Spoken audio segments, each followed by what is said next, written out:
you're ready to conquer the wild, whether you're tearing up paths or navigating uncharted trails on your bike, the Garmin Tread is a biker's best friend. So let's dive in and discover how this little device can help improve your off-road riding. Let's go.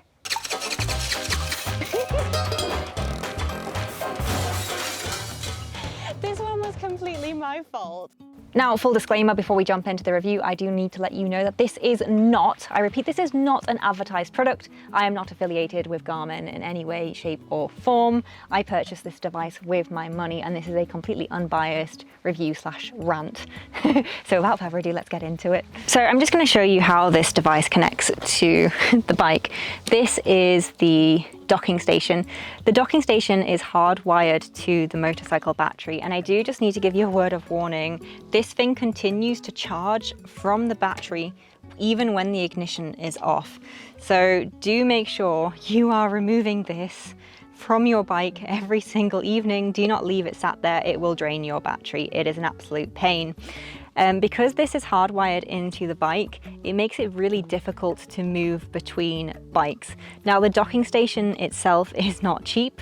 It's quite expensive to buy independent from this. And so if you do own multiple bikes, you are going to face hefty charges for each vehicle that you want to use this device on. Now, this particular docking station that I have has this amazing antenna. This is because I purchased the group ride package. The reason I did that is for whatever reason, this one was reduced on the website, whereas the original motorcycle system was not. I don't know why. This one was cheaper. It comes with this really funny antenna that like bobbles around. You can't really take this off because it does leave the electronics exposed to the weather elements. Again, that's just something to be aware of. The other thing I do want to make you aware of is this thing is really, really rugged and it's great. It's really hard wearing. However, this particular section, especially using the mount, when it gets knocked, it does become loose. I've ended up in a bit of a situation where I actually forgot to bring my tools with me and I've struggled to tighten this. I tried to find some tools in the supermarket that were small enough to fit it. It's my mistake. It is what it is. I do regret it. But this has been loose since day one pretty much. There's not really much I can do. Now it does have this ball mount system again, so you can kind of move it up and down. I've mostly been having it sit here so that it's clear of the handlebars, but not too high that it affects my view. Now to kind of put the tablet on, you have this button here that locks it into place. So we're just gonna, first you put it on the base and then you just push and that is it. Instantly it knows it's been put on the docking station and the screen will turn on because it is draining our battery. So I'm not gonna leave that on. We're gonna take it off straight away. We have this little weatherproofing gadget as well, just to kind of put that there, but it doesn't really stay on so well. So I have to keep, I find myself constantly putting that on. And again, you're supposed to put this cable there, but the problem is that, you know, when you're rocking it around, again, it just kind of comes off. So it's a bit redundant. I feel like I need a little bit of tape to keep that on. This is rubbish. I feel like if it was up to me, I would have had like a full cover that looks a little bit like this back, and it would have locked in to the same way that this does, rather than having this little flimsy rubber cover that is just utterly useless. So this cable is hardwired into your battery, so you can potentially leave this sat on this overnight. I feel like it's easier just to remove the screen than it is to constantly disconnect and reconnect this, because it's a bit fiddly. It's an absolute pain, I'm gonna be honest. Oh no, I can't even get it back in now. Hang on. How did I do that? Why is this so annoying? And in other news, Sprocket breaks her bike. Oh, okay, here we go. Now you can buy their other device, which is a Garmin Zumo, which has the exact same connector, and you can swap and change the sat navs, so you could potentially have a device on each one. I'm going to be honest, I think it's really cheeky of Garmin to make those two separate devices. I think they've absolutely ripped everyone off, and that there is absolutely no reason they couldn't have just had each navigation system as an individual app on this device. So absolute crooks for doing that. Now, the Garmin Tread is an off-road and navigation system that caters to lovers of sports like power sports, off-roading, trail riding, and even overlanding. Now, it's built to withstand tough environments, and it features a durable, water-resistant design and also a glove-friendly touchscreen. Now, what's really cool about the Garmin Tread is the fact that it offers high-precision GPS navigation, trail riding, typographic information, and even turn-by-turn instructions in almost the most remote areas imaginable. Now, in addition to this device also integrates with other Garmin services. For example, it connects with my InReach Mini 2, and it can also connect to radio to allow two-way communication, and it also allows Bluetooth integration if you do have a Bluetooth headset integrated on your helmet. Now, again, because it does integrate with its Garmin services, it also allows you to benefit from its messaging service using an on-screen keyboard and connecting to your phone, and it also allows you to benefit from its SOS services as well. Onto the key features of this little device. It is a 5.5-inch screen that has 1280 by 720 pixels. In terms of brightness, it works really well both in direct sunlight and also in shaded. It also has a daytime and nighttime screen as well, so to make sure you don't get blinded by its dazzling screen trying to navigate in the middle of the dark. I'm just going to quickly run through all the features really fast here. First, we have this explore function, which is where all of your pre-saved data that if you've created routes on the map, or maybe you've downloaded GPX files from like Adventure Rider or whatever website you got. I downloaded all my tracks and routes from the TET website, and then I basically just sent them to the system. So here I have like all of my data, which is all tracks, waypoints, everything. After this, I have all of my waypoints as well. So these are waypoints that I have saved either with my Garmin Explore, or they are waypoints that have come with the TET trail. Underneath that, you have tracks. Now, tracks are basically GPX files that don't have navigation with them. I actually use the track function over the route function more often than not. Routes I have struggled to use. They've been a real big pain. But since I've had this device, I've tried to use routes, and as you can see, they have been permanently loading for a month. So I gave up. Now, the next feature is you also have this search function, which allows you to use it as a traditional sat nav. So you can go home if you set your home address. You can have pre-saved addresses as well if there's places that you go. Again, waypoints, you have your history to see where you've been, categories.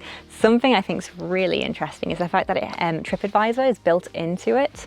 So if you have come to an area and you don't really know what to do and you don't have phone signal, you can kind of have a little scroll through at some of the things that are nearby, and it will give you kind of like recommendations for things to go and do.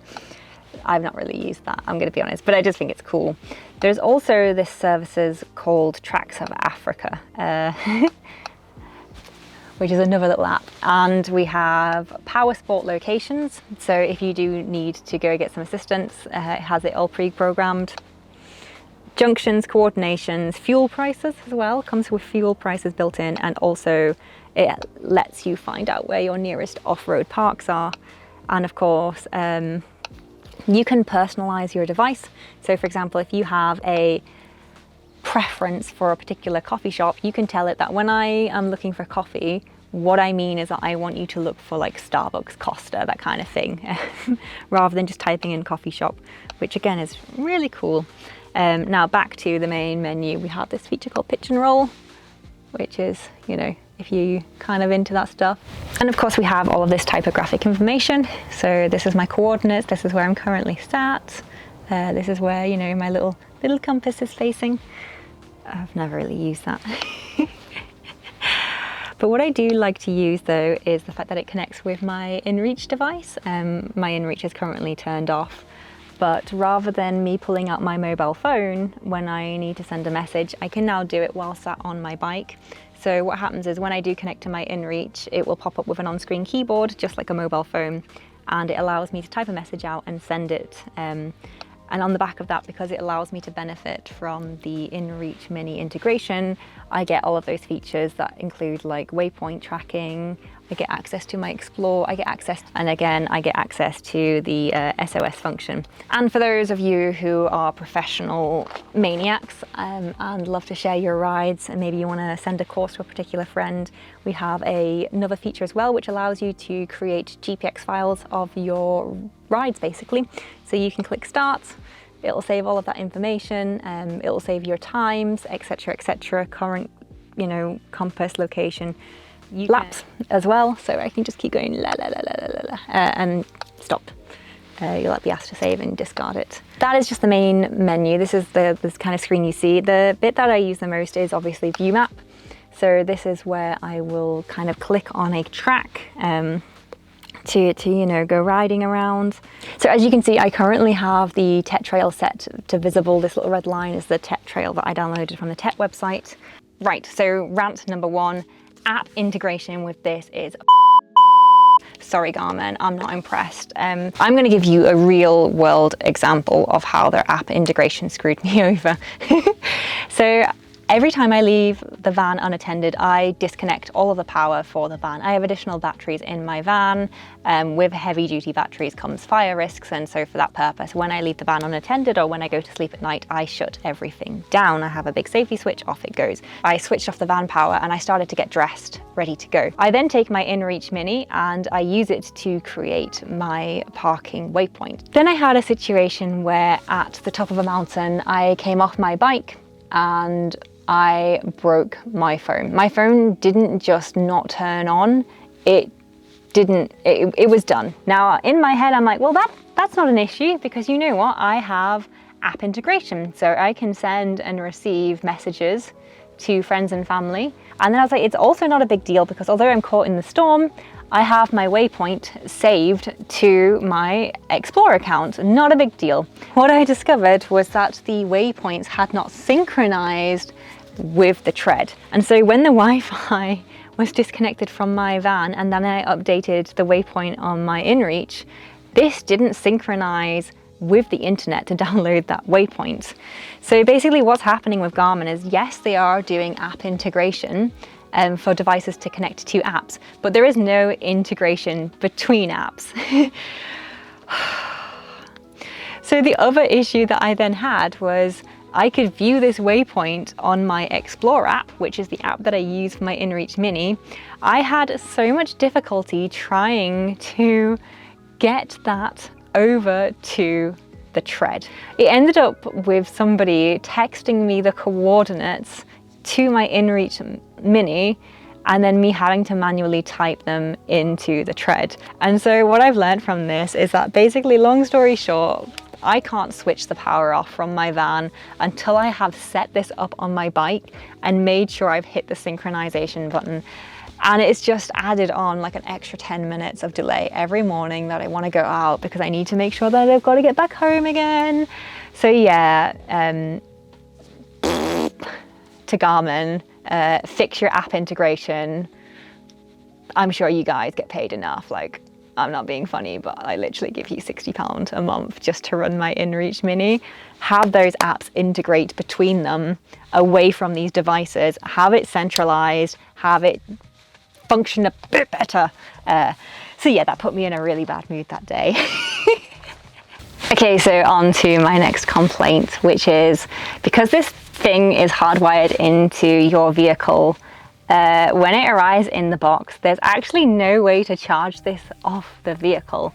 So when I first ordered this from Amazon, it arrived and it comes with a USB cable, and I left it like plugged in for like 2 days and it wouldn't charge, and I ended up like sending it back to Amazon. I couldn't work out what was going on. Then the second one arrived and I found the exact same issue. I ended up like extensively researching it online.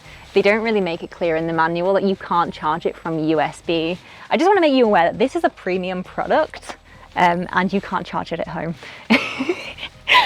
Which feeds into my last complaint. If I can't take this off the bike and walk into my house to synchronize it because it needs to be powered on, how are regular consumers supposed to be getting this to connect to their Wi-Fi when it needs to be on the bike? The bike needs to be powered on. So basically your only hope is to wheel your bike next to your house, keep your engine running to power this up. This is for the first time, to power this up, to then connect to your Wi-Fi, to then synchronize and update. Now these updates take 6 hours. So you're expected to leave this on your bike for 6 hours to charge? What is going on, Garmin? Like, they shipped a USB cable and it is for data transfer only. You cannot charge that from the USB. So what I ended up having to do was, before I hooked this system up to my bike, I ended up cutting the ends off the cable and basically shoving it into an adapter so that I could charge it at home using a normal plug socket in order to get the power to connect it to the Wi-Fi to update it.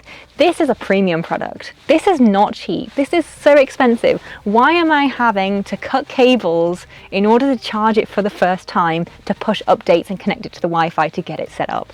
That is ridiculous. I don't care if your consumer base is a power sport consumer base.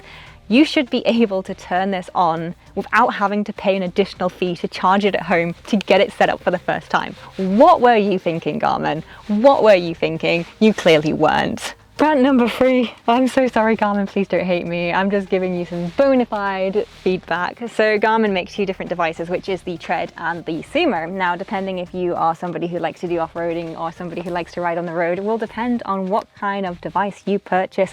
I think Garmin have been incredibly cheeky here. I don't feel like they should have been 2 individual devices. They are exactly the same size, they are the exact same price point, and they even slot onto the same adapters. I think that at most they should have combined those products and created separate apps into the system. The fact that they can have TripAdvisor built into this, but they can't have a road navigation system built into it, I don't believe for a second. I think the only reason they separated those 2 products is to squeeze more money out of consumers. So shame on you guys, I'm not impressed. Which leads me on to my next issue, is that when you do buy the Garmin Tread, this is a great GPS system for navigating off-road. The problem is that when you need to navigate on-road, it is going to send you off-road. If you take a wrong turn, it activates what's called adventure mode and it starts sending you down kooky roads and lanes. Basically, it tries to avoid taking you on main roads as much as possible, which is all well and good until you really do need to use those main roads in certain situations like weather, storms, etc, etc. I don't understand why they have done this. I don't understand why they have separated it. I don't understand why they just couldn't have an on-road, off-road mode. And well, I mean, I do know why. It's come down to money, and I'm not impressed, to be honest. Now, having said that, I know I have just absolutely flattened them with my criticisms. What I will say is that I do think this is a really good device. I don't regret purchasing it one bit. If it broke, I would most likely purchase another one. I do like being able to have my sat nav separate to my phone, because as you saw in one of my recent videos, when my phone died, if that had been my sat nav, I would have been in a real bind. I don't think I would have managed to find my van again. It would have been really, really difficult. I probably would have been in the situation where I probably left my bike somewhere, got a taxi to find the van and then pick the bike up, but I didn't. I had that safety net. The fact that when my phone did die, I could basically use this as a replacement mobile phone and connect to my Garmin and use my Garmin for sending messages. The fact that I still had that safety net to send messages really easily using a touchscreen, although it was an absolute pain to have to do that, I still had a way to contact my friends and family that was even easier than using the built-in scroll wheel on the InReach Mini. And for that, I really, really like it. The other thing that I've not yet tested out, which I do know straight away I'm gonna absolutely love, is just the Bluetooth integration with music. Now, at the moment, I have a Sena headset on one of my old LS2 helmets that I keep meaning to transfer over to my off-road helmet. The reason that I haven't is because I use the sticky mount and I need to get some more glue in order to transfer it across. So I've not managed to do that for this trip.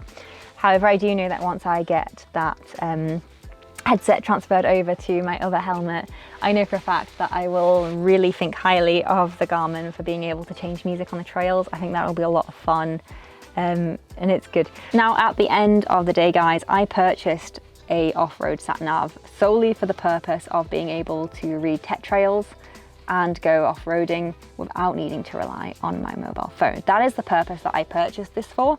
And in terms of meeting my needs, I do think it does it well. I do think it does it well. A lot of people do complain that it's easy to get lost. I think my only comment on that would be you're supposed to treat this like a logbook as opposed to a sat nav. Okay guys, so my overall opinion of this device. At the end of the day, this was a device that I purchased to download tech trails to go off-roading in Europe. And in terms of what I wanted the device to do and what it did, I can't complain because I purchased this for a very specific purpose and it did that very specific purpose very well. it was a little bit of a ball ache in terms of setup. It was a bit of a pain to get it there. Once I did finally become familiar with the device and I did start to learn all of its features, it became a lot easier for me to use.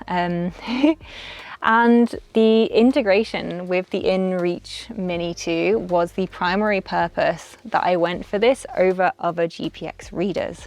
I know that there are a lot of GPX readers and sat-navs on the market that do have the on-road and off-road capabilities as well. And you can download GPX files onto them as well. But for me, I really liked the idea of being able to connect to my InReach Mini in the event of an emergency. And like I mentioned, I did end up in a situation where I didn't have a mobile phone for the week, and this was how I communicated with friends and family for that week when I was desperate. And yes, I could have used the InReach Mini to do that itself. However, it was a lot easier to send those messages and receive those messages with the Tread. In terms of like not having the benefits of an on-road, off-road GPS device, I'm just kind of hoping if we all bully Garmin enough, they'll just push an update to allow us to have access to both, because I do think it's a little bit cheeky what they did. I would like to see their justification as to why they separated the apps. I'll be honest, I would like to. Maybe I'll email them and ask them and see what their response is, because for me it does seem a bit like a cash grab, and considering how much money I give them in subscription fees, I give them just under £700 a year in subscription fees for my InReach Mini, and this alone I think was like £400. So, you know, above all, I have basically spent over £1,000 this year in communication devices and GPS and subscription fees with Garmin. I feel like as a premium product and as a consumer of that premium product, I feel like a little shortchanged. I'll be honest, a little shortchanged. I just think if they could iron out those details between app connectivity, and if they allowed the Tread to have better on-road capabilities for those situations when you really do need to get off the trails, I feel like I would be a happy consumer. But at the moment, those things don't. But also, I didn't really purchase this device with those things in mind. It's something that I realized I wanted in a product as I started to use the product. So yeah, those are my honest thoughts and feelings about the Garmin Tread.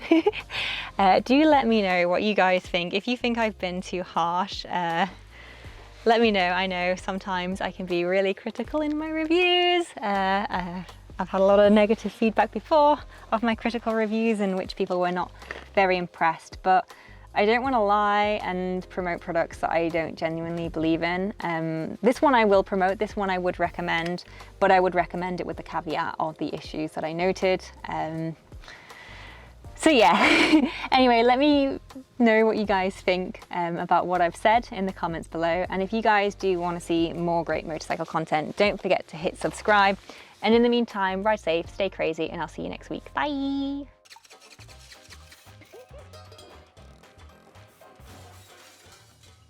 This one was completely my fault.